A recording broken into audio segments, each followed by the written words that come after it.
नमस्ते दोस्तों, मैं नमिता अनुराग अपनी कहानी कन्फेशन बॉक्स का दूसरा और अंतिम भाग लेकर आ गई हूँ।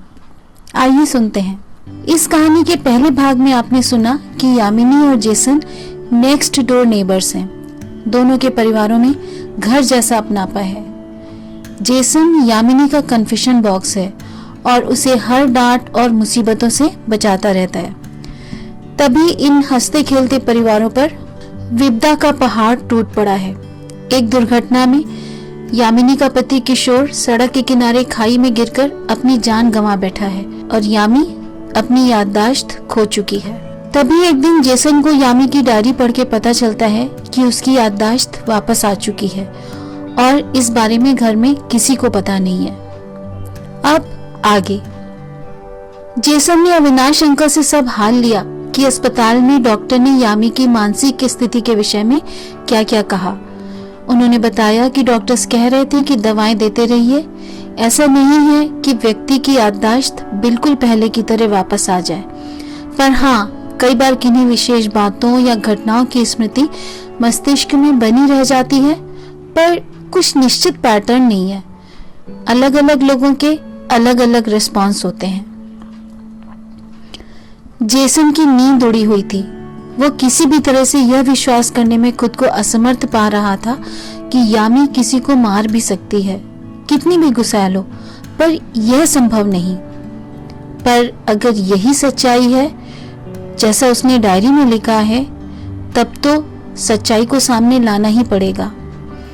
अविनाश अंकल जैसे नैतिक मूल्यों वाले आदमी कभी इस बात को नहीं छुपाएंगे, भले ही वह उनकी अपनी बेटी का ही मामला हो। पर सच का पता कैसे किया जाए? सिर्फ यामी की डायरी पर भरोसा नहीं किया जा सकता, क्योंकि पता नहीं उसको कितना कुछ याद है, कितना कुछ नहीं। जो याद है वो सही है भी या नहीं, कुछ पता नहीं। मामला इतना गंभीर था कि उसने तय किया कि अविनाश अंकल और आंटी को सारी बात तुरंत बता देनी चाहिए। अभी उसने इस बारे में अपने मॉम डैड को भी नहीं बताया था। जेसन अविनाश अंकल के घर पहुंच गया।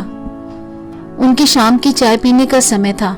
उसने आंटी से पूछा तो उन्होंने बताया कि अंकल अपने कमरे वाली बालकनी में हैं और चाय का इंतजार कर रहे हैं। फिर आंटी ने कहा कि वहीं चलो, मैं तुम्हारी चाय भी वहीं लाती हूँ। यामी के लिए पूछने पर आंटी ने बताया कि वह काफी थकी थी और अपने कमरे में सो रही है। जेसन अंदर अंकल के कमरे में चला गया। उसने गौर किया कि अंकल काफी खोए खोए से लग रहे हैं। उन्हें उसके आने का पता ही नहीं चला। जब वह कुर्सी खींचकर उनके पास बैठा, तब कुर्सी की आवाज से उन्हें उसके आने का भान हुआ। अंकल, आपसे एक बहुत जरूरी बात करनी है, जेसन ने अविनाश अंकल से कहा तो वो चौंक कर बोले थे, हाँ हाँ बोलो बेटा, और उसकी तरफ मुखातिब हो गए थे। हिचकिचाते हुए जेसन ने कहा, मुझे लगता है यामी की याददाश्त वापस आ गई है। जैसी उसे अपेक्षा थी कि अंकल बुरी तरह चौंक जाएंगे, खड़े हो जाएंगे, वैसा कुछ भी नहीं हुआ। उल्टा अविनाश जी सपाट स्वर में बोले, ऐसा तुम कैसे कह सकते हो? अपनी घबराहट पर काबू पाने की कोशिश करते हुए जेसन ने उन्हें आज दिन में घटी पूरी घटना और थ्योरम्स वाली नोटबुक में लिखी यामिनी की डायरी वाली पूरी बात बताई। अब अविनाश जी बुरी तरह से चौंके। हाथ से सिगरेट छूटकर जमीन पर गिर गई। बोले, अरे ये क्या कह रहे हो बेटे? उसकी डायरी तो मैंने पढ़ी है, उसमें तो उसने कुछ और ही लिखा हुआ है। चौंकने की बारी अब जेसन की थी। अविनाश ने बताया कि कल शाम उन्होंने यामू को एक कॉपी में कुछ लिखते हुए देखा था, तो उसके बाहर जाने के बाद उन्होंने उसकी वो कॉपी पढ़ी थी। उसमें 18 तारीख से लिखना आरंभ किया गया था। कई पन्नों पर रोजमर्रा की कुछ कुछ छोटी मोटी बातें लिखी थी, पर यह इतना चिंताजनक था कि अभी इस विषय में उन्होंने किसी से कुछ कहा नहीं था। घटना वाले दिन के दोनों विवरण, एक जो जेसन को मिला था और दूसरा जो अविनाश को मिला था, आपस में पूर्णतः विपरीत थे। अविनाश वाली कॉपी में लिखा था, तो किशोर सच में मेहरीन से इतना प्यार करता है, मतलब उसके लिए वो मुझे भी मारने को तैयार है। कह रहा है गाड़ी यहीं रोककर मुझे खाई में धक्का दे देगा। This is not fair.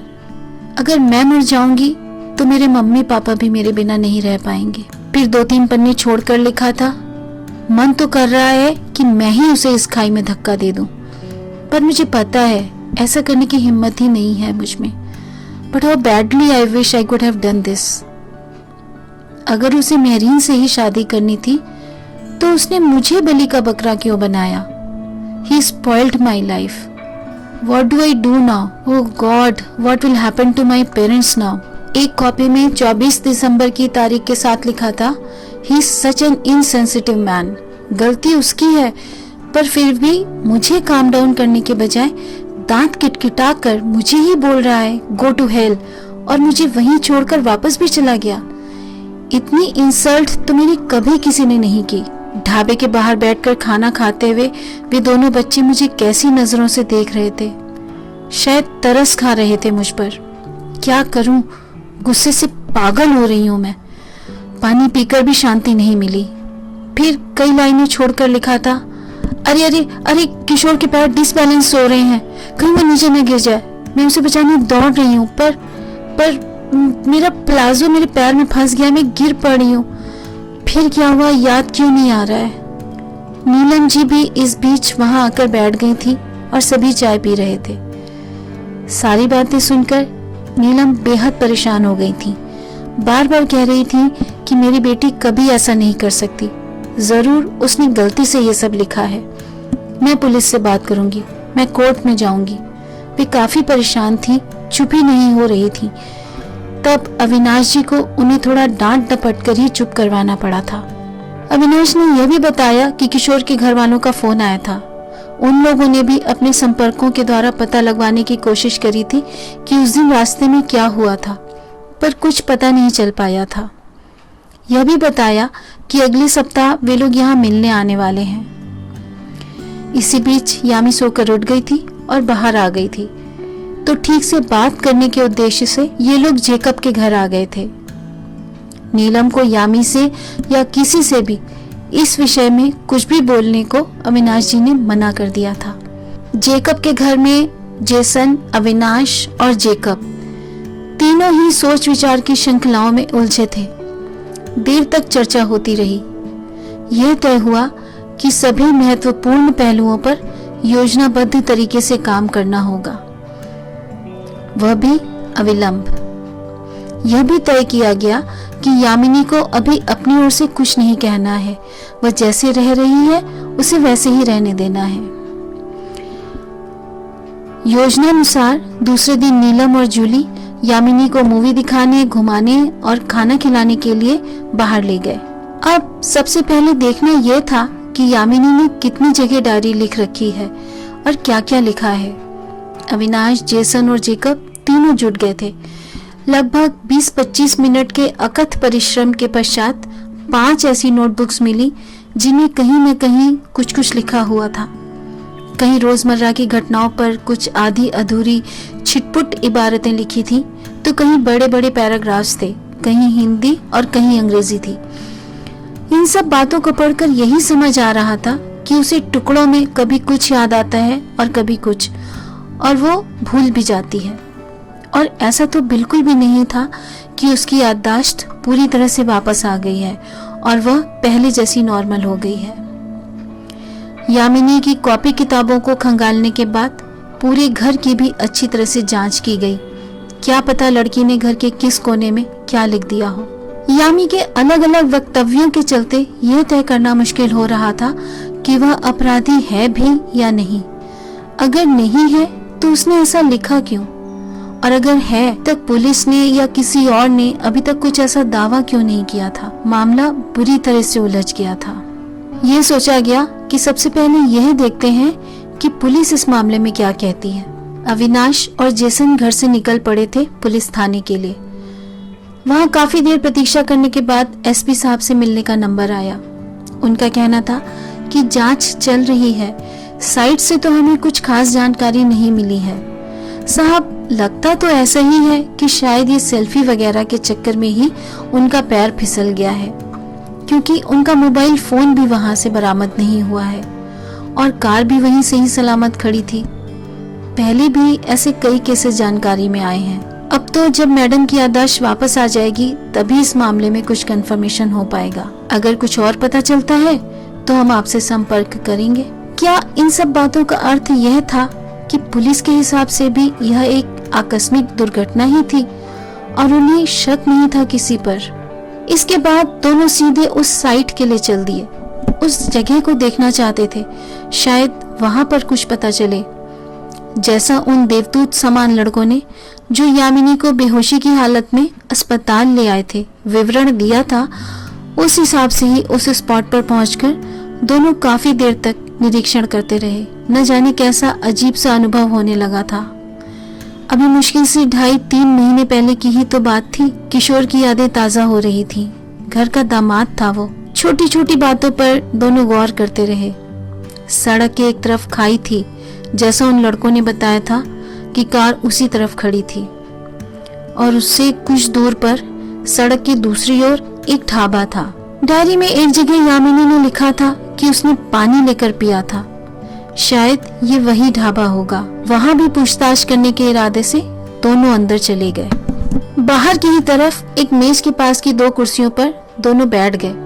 अभी पसीना पोंछ ही रहे थे कि एक छोटू लाल टी-शर्ट और निकर पहने आया और टेबल पोंछने लगा। बोला, क्या नाम साहब? अविनाश जी ने उससे पूछ लिया।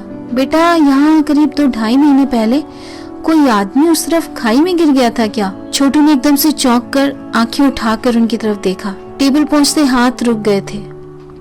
2-3 पलों तक चुप रहने के पश्चात वह कुछ बोलने के लिए मुंह खोलने ही वाला था कि दूसरी तरफ बैठे जेसन ने देखा कि पास आते हुए एक दूसरे लड़के ने तुरंत उसे आंखों के इशारे से धीरे से सिर हिलाकर कुछ भी बोलने से मना कर दिया, और पहले वाला छोटू पता नहीं कहकर वहां से चला गया। इतना तो साफ हो गया था कि कुछ तो पता है इन लोगों को, जो ये बताना नहीं चाह रहे हैं। यामिनी ने डायरी में किन्हीं 2 छोटे बच्चों की बात भी तो लिखी थी जो ढाबे के बाहर बैठे खाना खा रहे थे।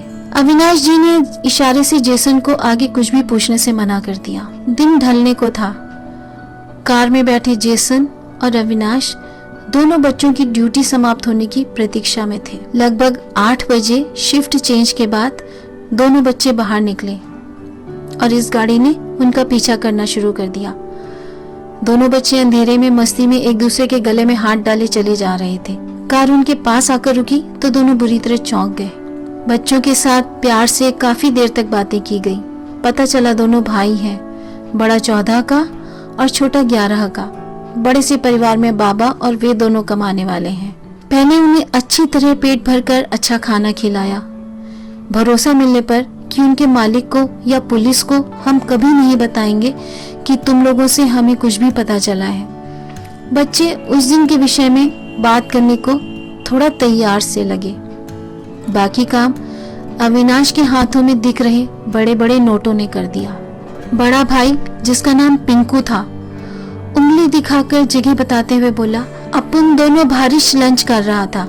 एक गाड़ी वहां रुका, तब एक मैडम उसमें से उतरा था। बाद में साहब भी उतरा था। दोनों में खूब झगड़ा हो रहा था। अपन तो इधर ही से सब सुन रहा था। मैडम जोर जोर से शाउट कर रहा था साहब पर। साहब उन्हें रोक रहा था, पर मैडम तो बहुत गुस्सा हो रहा था।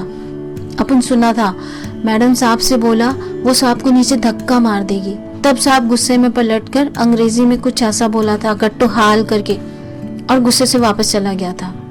जेसन ने उसे टोका, गो टू हेल, ये बोला था। पिंकू ने सिर हिलाकर हामी भरी, हाँ हाँ ऐसे ही बोला था। फिर मैडम शॉप में आ गया था। बारिश कोल्ड ड्रिंक वाटर बॉटल का फ्रिज से पानी का बॉटल लिया था। फिर मैडम पानी पी रहा था। छोटा रिंकू बोला, उधर गाड़ी का पास साफ फोटो खींच रहा था अपना फोन से। मैडम पानी पी रही थी, बारिश खड़ी थी। मैडम बहुत गुस्से में थी। मैडम अपन तो उन दोनों को देख रहे थे। मैडम वापस जाने लगी थी, तब देखा साहब का पैर रोड से पीछे स्लिप कर रहा था, लड़खड़ा रहा था साहब। मैडम उसे देखकर जोर से भागी थी, पर उसका ड्रेस में उसका पैर उलझ गया था तो वो गिर पड़ी थी। उसका सर उस पत्थर से टकरा गया था जोर से। फिर मैडम बेहोश हो गया था। जेसन ने पूछा, तुमने भागकर साहब को बचाने की कोशिश नहीं की या किसी से कहा नहीं? बच्चे थोड़ी देर सिर झुकाए चुप रहे। पिंकू बोला, किया था। अपन डर गया था, पर अपन दौड़ कर अंदर गया था, अपन मालिक को भी बताया था। तब मालिक ने अपनिश को डांटा, बोला किसी से कुछ कहने की जरूरत नहीं, वरना पुलिस पकड़ करके ले जाएगी, फिर जेल में सड़ोगे। फिर हमारा 2 महीने का छुट्टी भी कर दिया, अपन को घर भिजवा दिया और बोला घर में ही रहना और किसी से कुछ नहीं कहना। इस पर रिंकू गुस्से से बोला और पगार का पैसा भी काट लिया। यामिनी अपराधी नहीं है, इस बात की पुष्टि हो चुकी थी। दोनों बच्चों को एक बार फिर से भरोसा दिलाकर कि हम उनके बारे में किसी से नहीं बताएंगे, अविनाश और जेसन वहां से चल दिए थे। दिल से जैसे एक भारी बोझा उतर गया था। दोनों बच्चों की बातों से यह बिल्कुल साफ हो गया था कि किशोर को खाई में धक्का देने की जो बात उस समय यामिनी की मन स्थिति में थी, वही उसकी स्मृति में रह गई थी और वही उसने थ्योरम्स वाली नोटबुक में लिखी थी। जबकि वास्तविकता यह थी कि वो किशोर को खाई में गिरने से बचाने के लिए दौड़ी थी और यह बात भी उसकी स्मृति में थी और वही उसने फूलों वाली कॉपी में लिखी थी। जो बात जेसन को इतने समय से परेशान कर रही थी, उसने धीरे से पूछ ही ली, अंकल, अगर यामिनी ने सच में किशोर को धक्का दिया होता तो क्या आप पुलिस को बता देते? जवाब काफी देर बाद आया था। दूर अंधेरे में देखते हुए अविनाश बोले थे, हाँ, क्योंकि किसी की जान लेने से बड़ा कोई अपराध नहीं। उस स्थिति में भी मैं वही करता जो सही होता। जेसन ने देखा उन्होंने धीरे से अपने आंसू पोंछ लिए थे। अब बचा था सबसे जरूरी काम और वह था यामिनी की याददाश्त के विषय में किसी अन्य साइकेट्रिस्ट से भी सेकंड ओपिनियन लेना। शहर की सबसे अच्छी साइकेट्रिस्ट डॉक्टर रूपाली नीलम के दूर के रिश्ते की बहन थी। उन्हीं से अपॉइंटमेंट लिया गया। 2 दिन बाद का अपॉइंटमेंट मिल पाया था।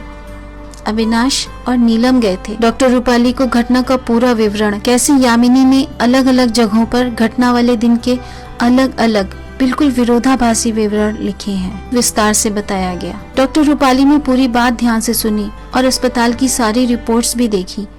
उन्होंने समझाया कि चिकित्सा विज्ञान यानी मेडिकल साइंसेस के अनुसार यदि सिर में गहरी चोट लग जाती है और इससे दिमाग का याददाश्त को स्टोर करने वाला हिस्सा हिप्पोकैम्पस क्षतिग्रस्त हो जाता है, तब याददाश्त संबंधी समस्या आ सकती है और शॉर्ट टर्म और लॉन्ग टर्म दोनों तरह के मेमोरी लॉस का कारण बन सकती है। अधिकतर केसेस में मेमोरी लॉस स्थायी होता है, यानी व्यक्ति अपने पुराने जीवन में बिल्कुल पहले की तरह नहीं लौट पाता। हाँ, ये जरूर है कि ऐसे भी केसेस हैं कि किन्हीं विशेष परिस्थितियों की याद उन्हें रह गई और उसके बाद की वो भूल गए, लेकिन ऐसा सिर्फ फिल्मों में दिखाया जाता है कि फिल्म समाप्त होने के पहले व्यक्ति को पहले की तरह सब कुछ याद आ गया। फिर वो बोली, देखिए, मेरे हिसाब से यामिनी पर डिसोसिएटिव एमनीजिया का असर लग रहा है, जैसे उसे कुछ कुछ विशिष्ट घटनाओं या अपनी अलग अलग मन स्थितियों की टुकड़ों में यादें हैं। जैसे कभी उसे किशोर पर आए अपने गुस्से का ध्यान है, कभी उसे किशोर की बिल्कुल गलत मांग का ध्यान है, या फिर कभी वह उसे बचाने के लिए दौड़ी थी पर बचा नहीं पाई, इसका ध्यान है। डॉक्टर साहब की बातें सुनकर नीलम खुद पर नियंत्रण नहीं रख सकी। क्या कसूर था मेरी बेटी का? क्यों उसे ऐसी सजा मिली? ऐसी याददाश्त के साथ वो कैसे जीवन काटेगी? दोनों हाथों में मुंह छिपाकर फफक उठी थी नीलम। डॉक्टर रूपाली ने समझाया था, अरे दीदी, ऐसे हौसला खोने से कैसे काम चलेगा? ये सोचिए कि इतनी बड़ी दुर्घटना होने के बाद भी वह आप लोगों के साथ घर में रह रही है।